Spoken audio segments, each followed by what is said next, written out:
And return to Let's Play Coteries of New York. Some new terminology: the generation, the number of steps between a vampire and the mythical Cain, how far descended from the first given vampire is. The low generation provides great power, just as it does a strong curse and hunger. So I read a little bit more. I actually went back and read the Book of Nod, at least the first part of it, a little bit more about the lore and whatnot. And yeah, it's interesting. Basically, like the lower generations, like second generation in particular, are apparently so powerful that they are almost godlike, and quite possibly just completely insane. Antediluvians, the progenitors, members of the dreaded third generation and founders of the 13 vampire clans. So, just to kind of pick up on some of the things from last time, we have done some things that have brought some attention to ourselves, so I need to be a little bit more cautious in my interactions, because it probably doesn't help my case to be making a lot of noise. Also, what's his face? The weird, creepy religious guy. When we were in the church there, and there was the Russian lady and her cohorts, and they had mentioned blank bodies. In the lore, blank bodies are how the Second Inquisition refers to vampires, because they don't put off a heat signature or something like that. So those members, or people, were members of the Inquisition. So it was a good thing we got out of there. Anyway, we don't have the secondaries to deal with, so let's go back to what we got going here. Actually, first we have to rest, so that may bungle things here. You've come back to your haven after a long night out. It was actually a long night. Right before you open the door, you notice something strange. The sounds of television are coming from your apartment. Mad Men, if you're not mistaken. You open the door and carefully peek in.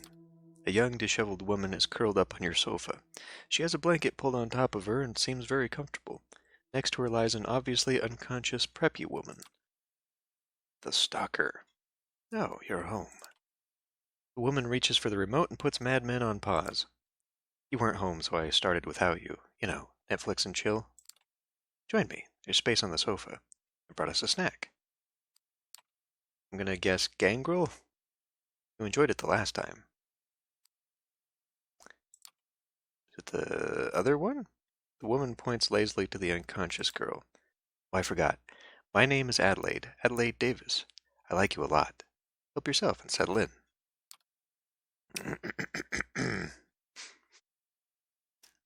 I mean, it's a little bit weird.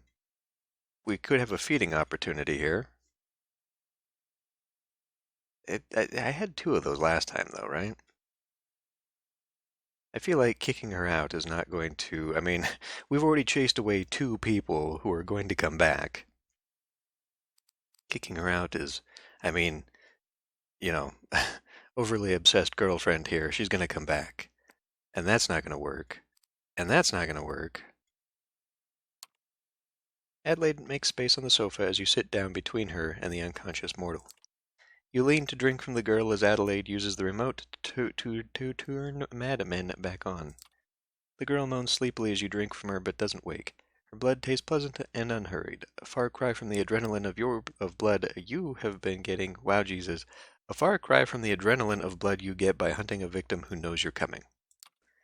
As you lick the girl's wound closed and sit back on the sofa, Adelaide lies down and rests her head in your lap. Isn't this nice? Who are you?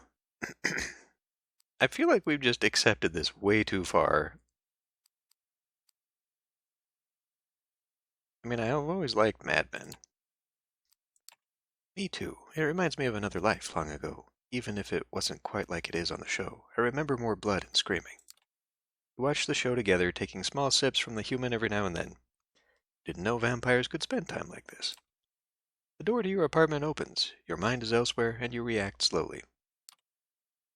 Sophie strides into your living room. She has a key to your haven and never bothers to knock, of course. You're shacking up with Adelaide Davis, the scourge of Snug Harbor in the flesh. This is a new loaf for you, fledgling. I mean, for all I knew, you invited her in here. I'm embarrassed for you, really. Perhaps I should not be surprised.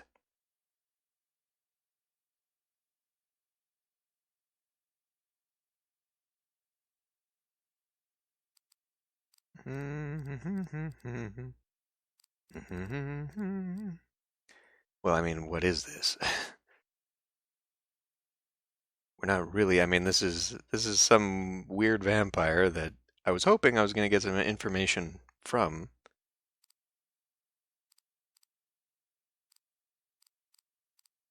Well, she's not going to believe any of that, so Adelaide, you'd better go. Adelaide glances at Sophie and gives you a quick kiss on the cheek. Sophie sighs. Adelaide leaves the room, making sure to give a wide berth to Sophie, as wide a berth to Sophie as possible. Sophie waits for the door of the apartment to close before she speaks. The Clan of the Moon. Did I not advise caution when dealing with them? I mean, we already did kind of screw that up, but as you watch, Sophie makes a phone call. Didn't she? She told me, did she not? She told me to meet with the Gangrel girl. 10 minutes later, two of her servants arrived to remove the unconscious girl sprawled on your sofa. You clearly need my help. It won't happen tonight, but let me see if I can resolve your stalker problem for real. She's not here to berate me about the fact that her own stalker has not been dealt with. You're left to wonder what Sophie meant by that as she leaves your haven. And can she do that if she's a scourge? That sounds like she's important, correct? Because that's what Ashling is, right? Terminology. Why is this not in alphabetical order? An executor. Subordinated directly to the prince. So she's upset that I am making nice with a stalker who happens to be like the right hand. I mean, she's not the right hand, but she is a direct subordinate of the prince. I guess that if Sophie is button heads with the prince, maybe she'd be upset that I am inveigling myself that way into her rival. I don't know. I don't know what the hell's going on in this game. Sometimes the writing makes sense, and other times it's just like, what the hell is this? Sophie requests your presence tonight, and it seems urgent. You find her already waiting for you and clearly pondering something. It takes a few minutes of awkward silence before she speaks. I require your assistance, Eric. There is a great... I mean, she's required my assistance before, and we've let the guy go. There's a matter of great importance that I need to ask you to resolve for me. You'll find what I'm about to say surprising, I'm sure, but I need you to hear me out. I need you to contact an important Anarch figure in New York City and arrange a meeting for us.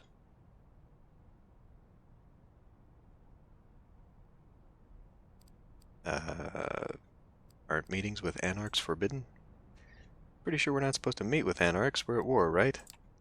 The prince does not look unfavorably at those who meet with the Anarchs, that much is true. Does look, oh my god. Tonight's not the night for reading, apparently. You will find that with this, as with many other things, the Camarilla's policies have more than their share of hypocrisy inherent in them. It comes hand in hand with using medieval power structures. What we are forbidden to do, the prince may do willingly. Some of these things can be done in the open, while others are kept secret as to not invite discord and discontent. I need to contact a man named Torque. He is an influential member of the movement and, like most of them, very suspicious of the Camarilla. That's why I'm sending you to extend my invitation. I almost wonder, then, if we can join the Camarilla via her.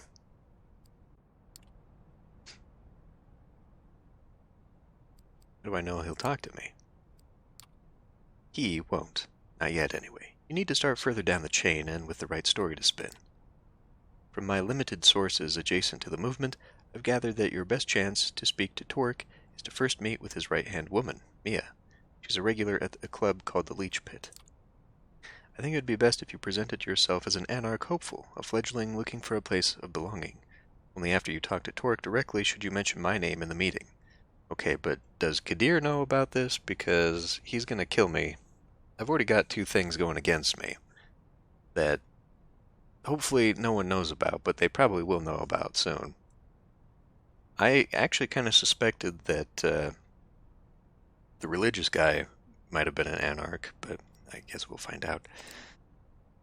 Okay.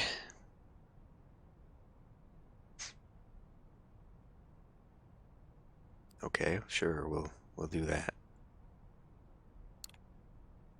If I open with, I'm with the Camarilla, they might cut me off. We can reveal our cards once I have their attention.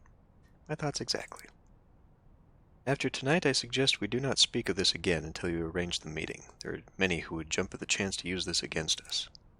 With Kaiser, you have proven you can get the job done, even if it requires additional legwork. I trust you to deal with this task as quickly and covertly as possible. Covert. Yeah, my middle name is Mr. Covert. Smashing cars and breaking walls in front of the normies. Forgive me, but that's all the time I can spare tonight. What I'm asking of you is just a part of a bigger whole. Trust me, it will all be worth it. I'll do my best, because I can't really refuse this. I know you will. Check with Gregory for the address of the leech pit. Have Mia introduce you to Torque. When she does, tell him I wish to meet. Let him pick the place and time, but let it be soon. If he proves too guarded, tell him I have something that will help him gather allies against Boss Callahan. This should pique his interest. We heard the name Callahan before. Good luck, and obviously not a word about this to anyone else. Oh, it was the guy we met in the park at the very beginning. Not even any new friends you might have made in recent nights. This stays between us, so Kadir does not know and is going to probably kill me. The way she says that final sentence suggests a not-so-veiled threat, but her warm smile belies that impression.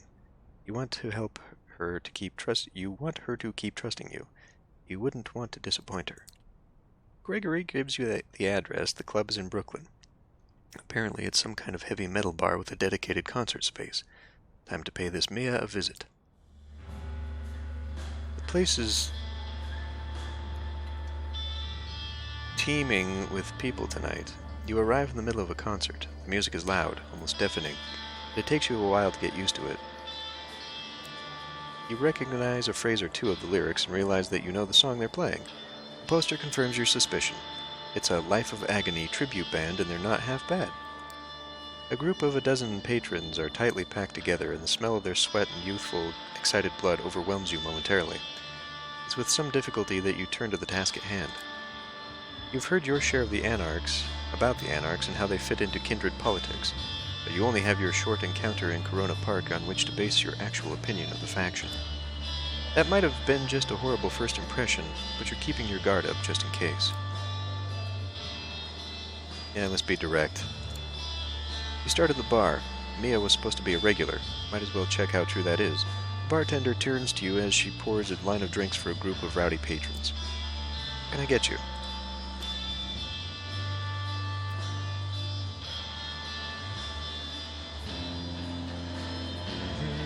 Play the detective, or... Well, we're already trying to be... Because if she is Mia... But she's going to be guarded here. I don't know. Play detective. I'm looking for a girl called Mia. She frequents this club, I heard. Yeah, she visits every now and then. What do you want with her?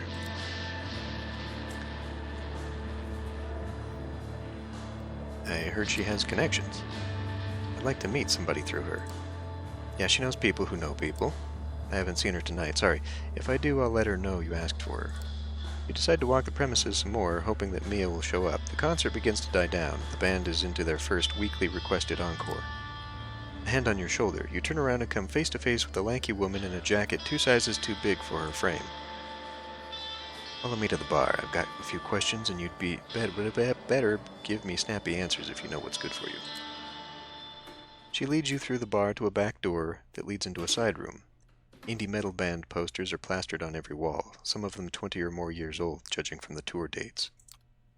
An old sticky table and some rickety chairs are the only pieces of furniture here. Sit down. Sure. You take a seat as the woman leans against one of the walls. The name's Mia. I'm guessing your visit here isn't a happy coincidence.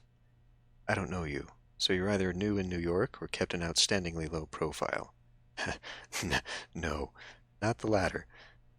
Both sound suspect. So before we take these pleasantries further, answer me this. Who do you run with? Sophie Langley. Actually, no. I was supposed to play Anarch first, wasn't I? Shit. Sophie Langley is my patron, if that's what you're asking. Langley, huh? She looks you up and down. It's hard to read her. The Langley means Camarilla, and Camarilla means trouble. So let's get one thing out of the way. She leans in. If this is some clever ploy to oust me from my domain, or if you're just here to spy on me and the movement, I'll make sure that you don't enjoy undeath much longer. Got it? You can tell it's a purely rhetorical question. Right, here's the pitch. The Camarilla likes to think they're the vanilla option, with Prince Bitch Penard pretending that they are always in charge, but New York has never been a truly, fully cammy city. They might have won the city in '99, but cams have had their asses handed to them many times over the years, and the movement has been here at least as long as they have. Hell, I moved to New York City before World War II, and that was a good while after I saw the Camarilla for what they are, a way to keep us all subservient and in line. The Ivory Tower will tell you they're the only safeguard for the traditions. That's kind of the problem. There's only one tradition we in the movement feel should be respected, the Masquerade, obviously. Everything else? Ask the prince and she'll tell you it's the logical continuation of the Masquerade, but really it's just a way to keep the elders powerful and in control. She grimaces. But here's the thing. For all the talk of us bloodsuckers being solitary creatures, we need a community to keep up the Masquerade. Community, yes, but authority? Not so much. We need a council of peers to keep the assholes and power-drunk fledglings in check, not a feudal prince to tell you where to feed or how to hunt when they step on your toes. Who to hunt down when they... Wow, I didn't even read that correctly at all. She takes a brief break from her indignant rant. So, imagine the anarchists don't have a ruler. Kinda sounds too good to be true. Mia bares her teeth in a predatory smile. You better believe it. Sure, we still have to struggle with the urges of our kind, but it's safer and more fair. We're as free as our condition permits, but unlike autarkies? Sure, we don't stand alone. Normally, a guy by the name of Callahan has been overseeing the movement's agenda in New York City for the past few decades. Most follow his lead.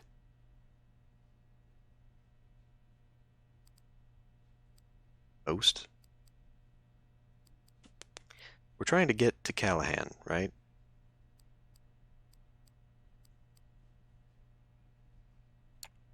So what you're saying is I should talk to Callahan.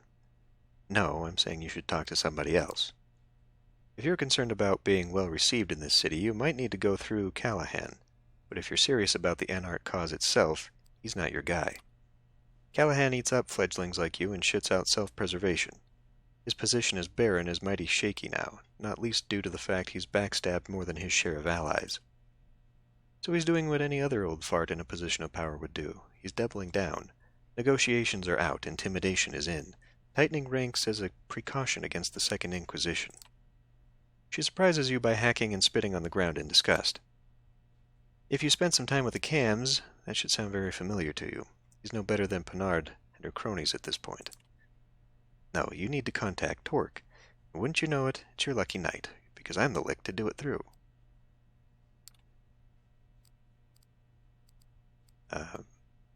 Why Torque? Because he's one of the good guys, or at least as good as we leeches can be. Torque is a leader, a local baron who's overseeing a small domain, but doing a very good job of it. Callahan knows this, so he's giving him shit. Torque is taking it like a champ. Torque is the one we want to... But see, we were already told to keep this on the down low, pretend that we want to get in. Mia's gonna know otherwise. He's smart like that. For one of us rebels, he's got the patience of a saint. Makes you think back to how things used to be way back when, if the stories are to be believed. Anyway, you want to meet him? I'm going to require a show of goodwill first. Now, what do you have in mind? She flashes you with a mischievous half-smile. I appreciate your readiness, but I don't have the details just now. Ask for me at the bar when you're available, or when you're able. I'll leave something for you, and we'll take it from there. Come on, I gotta go. She walks you out of the bar, and you go your separate ways. Seems like there's nothing more to do than return here later and see if Mia really can help you contact Torque. That her? No, this is crazy Adelaide Davis, the stalker.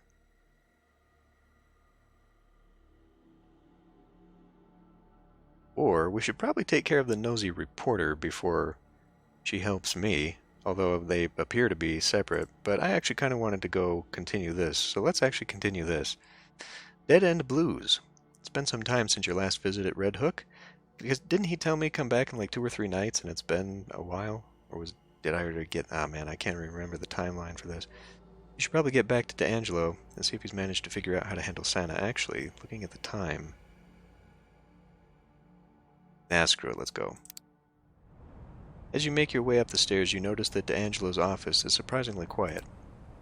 You were half expecting something akin to a scene from The Exorcist, with Sanna belching out curses and your companion sprinkling her with, well, whatever it is vampires use for holy water. What you witness instead as you open the door is the picture of Serenity. The girl, although still curled up in the corner, is sitting calmly, with her eyes fixed on the pages of some pulpy detective novel. She doesn't even register your presence. Sitting behind his desk, D'Angelo seems to be looking over some files, puffing on his usual brand of cigar. Seeing no trace of Larson, you assume he must have gone back to his family. Noticing your presence, the vampire detective leans back in his chair and gives you a tired look. Hey there, kid. Glad you could make it. Any luck with Sanna? You managed to get anything out of her? Same old, mumble mumble, ominous non sequitur. But I do know one thing. She might not be all there. He pats himself on the forehead in an utterly unnecessary attempt to illustrate the point. But she's not all gone, either. I think there's still hope for this girl. Anyway, I've been going over the case files, mulling over our options. Surprise, surprise, they all suck donkey dick. No matter how we go about this, someone's getting fucked over. Her, Larson, us.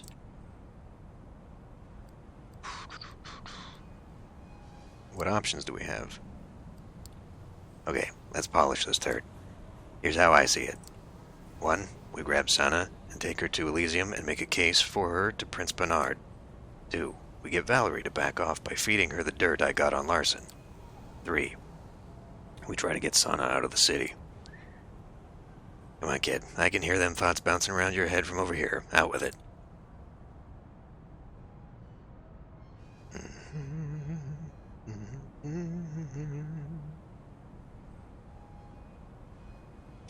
Okay. This is a toughie because, first of all, we know that yes, this is a death sentence and this ends everything, right? Probably. We would assume so. Getting her out of the city is going to put us in conflict with Valerie. And I don't know, I mean, do we have a reason to screw over Larson, necessarily? This feels like I would be involving myself in politics for no reason. Because the consequences of screwing that up, maybe we can just get her out of the city. I know he doesn't want to hand her over, but I feel like if we do come to blows, then again, like, I am Mr. Brute Force. Actually, I was reading about that too. The Bruja, apparently, this game and some of the material on like the wikis and whatnot just imply that basically the Bruja are all just hot-headed punks who just resort immediately to fisticuffs. But because of their philosopher king heritage, they are actually, they try to be noble and thoughtful in things. They just have a very short temper and don't really. I guess that they kind of have a naivety, a little bit, in that they've got these ideas and plans, and then it doesn't go the way they want, and then they just kind of, okay, fuck it, and then they punch walls and accidentally, piss people off, and yeah. Anyway, let's just, can we get her out of the city, and then what? Assuming we can get her out of the city, what makes you think she won't kill again? Hey, I ain't just gonna let her loose in another state and forget about it. I got some people up north, people I can trust. They might be able to help her. At the very least, keep her safe and make sure she doesn't do anything stupid. Okay. And if we send her to Elysium, that's a death sentence. Pretty much. Not quite. If we can get an audience with Pennard, we might be able to convince her to spare Sanna's life. The prince isn't as much of a hard ass as someone like her to be. She'd probably rather avoid further alienating the Duskborn community. That said, if we run into Kadir, we're as good as fucked. Okay, time's a-wasting. What do you think we should do? I would like to make, I mean, it's not really my choice to make. This is your case, buddy.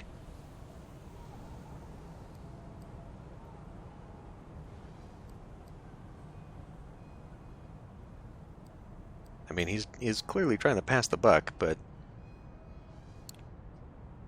yeah, you know I can't make that call. Look, kid, I've been at it all day, mulling it over, and all I got for my trouble was a splitting headache. I just don't know anymore. All I'm asking for is your honest opinion. Just pick one and make a case. Convince me it's the right thing to do. At least wrong, at least. So, one more time. Bring the girl to Elysium, trade her life for Larson's, or sneak her out of town. Which one would you go with? So wait a minute, why are we suggesting that we're trading her life for Larson's? We know Valerie is after Larson, but that's an entirely different thing. By protecting this girl, we're not necessarily hurting Larson, although it does potentially lead a little bit further down the road where Valerie could use this as blackmail. And then that's a whole political thing we have to deal with. And given that they didn't even question the Anarch, really, and just immediately killed him, I don't think she's got a very good chance, if I'm absolutely honest. Although he might have a point if Pennard really doesn't want to piss off the Duskborn, and one of her primogenitors is of that faction, but her primogenitors don't, or the rest of her court don't like the primogenitors, or the Duskborn, or oh my god, this game is there's a lot of political stuff, and sneaking her out of town, I don't know. I feel like that's kind of what this character would do. Like, you know, the other two are too complicated for him. Like, you know, he's already in over his head most of the time. He solves his problems with his fists. He tries to be smooth if he can, but, like, I don't know. If it's true that the Bruja do have an internal sense of justice and philosophy, then I would imagine just trying to get her out of here would be the thing. Like, he wouldn't be thinking necessarily long-term problems, you know? And he would come to the same problems that I have, where there'd just be the decision paralysis of, oh my god, I don't know how to handle the politics of this, it's too much. So we'll go with that. We'll just try and sneak her out of town. I imagine this will lead to conflict with Valerie. That should be fun. Larson for his crime, though. What crime necessarily? Did he know it was her? This is not a Larson crime, right? Unless I'm forgetting the previous dialogue. I feel like both of these characters would try to just get her out of the city. Like, he clearly has no taste for giving any leeway to Valerie. And I can tell he definitely doesn't believe that this has a snowball's chance, so let's just get her out of the city. Maybe we can put her on a train without anyone noticing. Maybe we can get her some help when she's out of harm's way. It's a lot of maybes. I mean, so is everything else. What if we get caught? What if a fit comes over her on the way? What if she kills again? You willing to live with that? Dude, don't put this on me. You're the jackass who can't make a decision.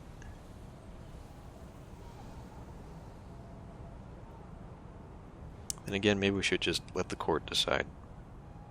Then it's not our fault. Alright, maybe you're right. It's too much of a gamble. Let's take her to Elysium, then. It's the most reasonable thing to do. And the cruelest. At the very least, the most risky. But the fucking Christ, dude! What do you want? If we can't convince Pennard to give Sanna a shot, the girl's as good as dead.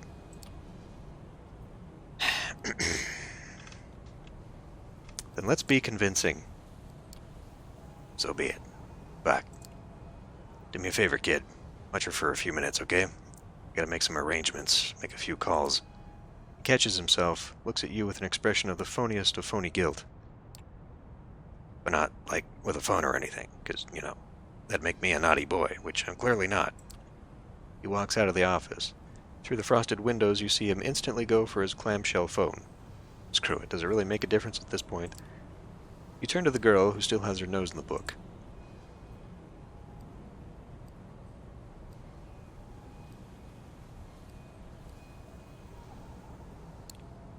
I don't know if you understand what I'm saying, but I sure as hell hope you're ready for what's coming. She looks up from the book and her eyes glaze over. Coming. Soon. A shiver runs down your spine. You decide it's best to leave her to her reading and spend the next few minutes in complete silence. Yeah, this isn't going to end well for her. Finally, D'Angelo staggers back into the room. All right, I called a friend of mine who works at the art hole. He says the prince is there right now in her private quarters. I just have to figure out a way to get an audience. He walks over to Sanna and crouches beside her. Speaking softly, he takes the book out of her hands and gently strokes her head. Hey, darling, I need you to listen very carefully. We're going to go on a little trip, okay? You need to stay quiet and stay close to me. Can you do that? Stay close to D'Angelo? See, I knew he wasn't going to like this one. She squints, trying her best to concentrate. D and Jello. Close enough. See, something akin to a smile creeps onto her face. It's as close to happy as you've seen her. Gift, not hurt. D'Angelo returns her smile. You're welcome. He turns to you, putting his serious face back on. He nods. Looks like it's time to go. The art hole welcomes you with all its usual weirdness and grotesqueries masquerading as contemporary art. Right now, however, art is the last thing on your mind. As the three of you make your way through the crowd of usual suspects, D'Angelo gestures towards a lone figure standing in the corner. To your surprise, it turns out to be Sophie. As you approach, she raises an eyebrow, taking an especially long look at Sanna. And here I thought nothing in this world could surprise me anymore. Mind telling me what it is you're doing here? D'Angelo nods courteously. We're here to see Prince Bernard. I don't suppose you could get us an audience? I think you're confusing me with the Prince's Herald. An honest mistake in this lighting? Still, I'm afraid you're out of luck. From what I've heard, the Prince is not accepting visitors.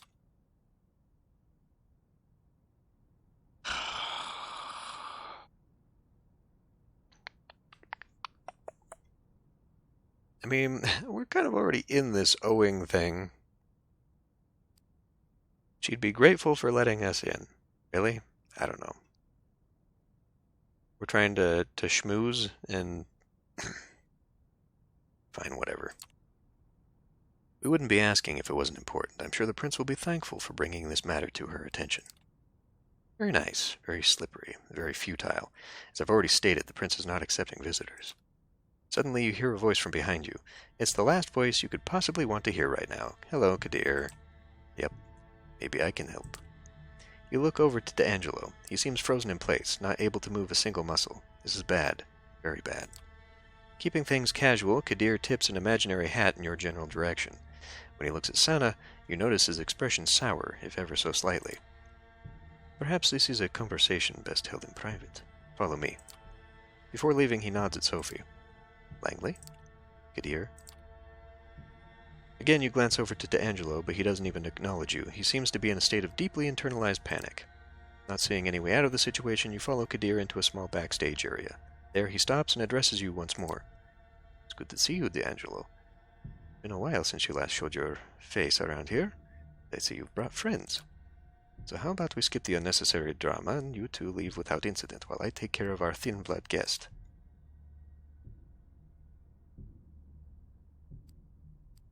Yeah, I don't know if we're ever going to be able to plead to his mercy here.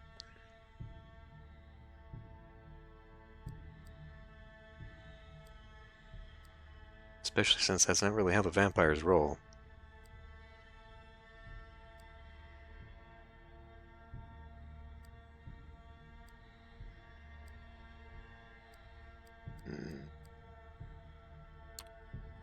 You don't have to do this. She can still be helped. Maybe, maybe not. That ship sailed a long time ago. It ends tonight, with me. Doesn't have to be this way. Just let us talk to Bernard.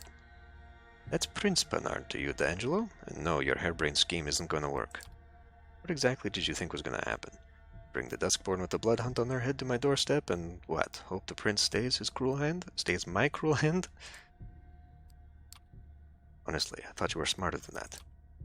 But I promise to make it quick, painless. That's as much as you'll get, so don't push it. And with that, he turns to Sanna. His expression grows softer, almost kind. He then grabs her by the hand, gently. There's not even an inkling of violence in his demeanor. Come, my child. You've been very brave. The pain is almost over. Pain. Over. With blissful ignorance, she looks at you and to Angelo as the sheriff walks her out of the room. Your companion looks broken, as if something inside him has snapped. Without even looking at you, he utters under his breath, I killed her.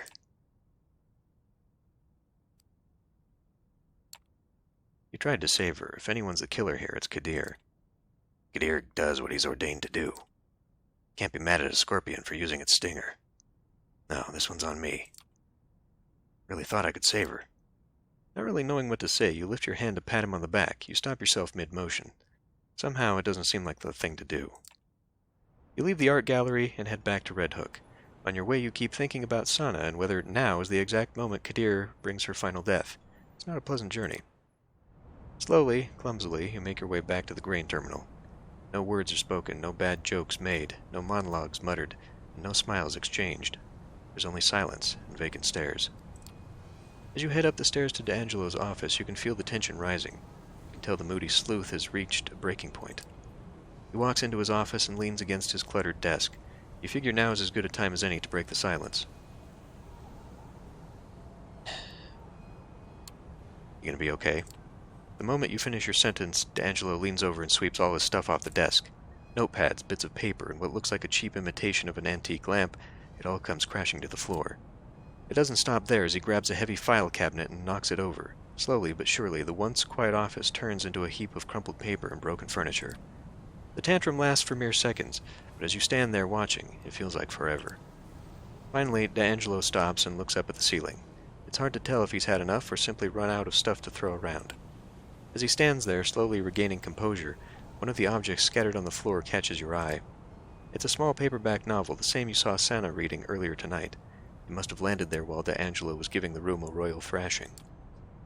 You pick it up. In huge letters, the title on the cover spells, The Longest Night and Other Stories. The smaller caption underneath reads, Another collection of stories from the Gianna D'Angelo saga. What the actual fuck? You flip it over and are immediately drawn to the picture on the back cover. If not for a lack of flaky skin and distorted features, you'd say the guy looks very familiar. The name next to the picture, Reginald Finch. You stand there not even knowing where to start. Even in his current state, D'Angelo, or whatever his name is, remains one step ahead of you. Yeah, that's me in the picture. Reggie fucking Finch. Haven't seen him in a while. Wasn't planning to. You took on the name of your character? Afraid it's more than that. Sort of became him. See, Reggie Finch was a pushover, small-time journalist and a wannabe writer. My throat is killing me. He would never survive out there among the Coteries of New York. Gianni D'Angelo, on the other hand. Honestly, it's just sort of happened. Guess it was the only way I could make sense of it all. I mean, once you wake up looking like this, realizing your life and all that you were is gone forever, can't really blame me for trying to at least make it interesting. I guess to some extent we all put on an act in front of others, a masquerade, if you will. We make up characters, idealized versions of ourselves, gives us something to live up to. I mean, don't get me wrong, it's still weird, but it's not that weird. D'Angelo. For a moment he seems to be mulling over what you just told him. Finally he picks the ashtray up off the floor. Rummaging through the ashes, he finds a mangled, half-finished cigar. He sticks it in his mouth and lights up, the lighter's flame reflecting in his shades. He smiles at you ever so slightly. Thanks, kid. Tell you what, how about you take the rest of the night off? I need some time to get my shit in order. Starting with this office. Some dumb asshole's made one hell of a mess of it. You smile and nod. He nods back. I'll be seeing you. And so, you leave him to his thoughts. No way to be sure, but you have a feeling he's gonna be alright. And I feel like that's probably the end of the storyline with him.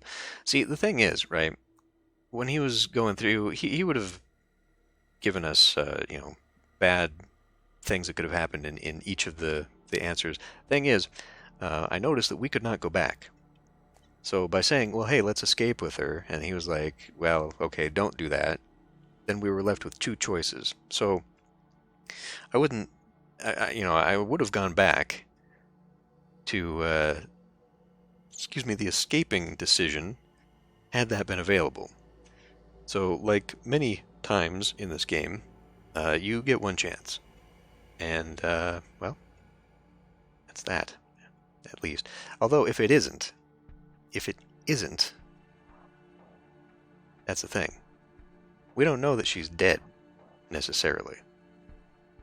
Maybe Kadir is interrogating her, and then we're going to have Larson come back into the show there. Because that's a tie that hasn't been wrapped up yet. But, I don't know. Anyway, we'll end this one here. I'll see you next time.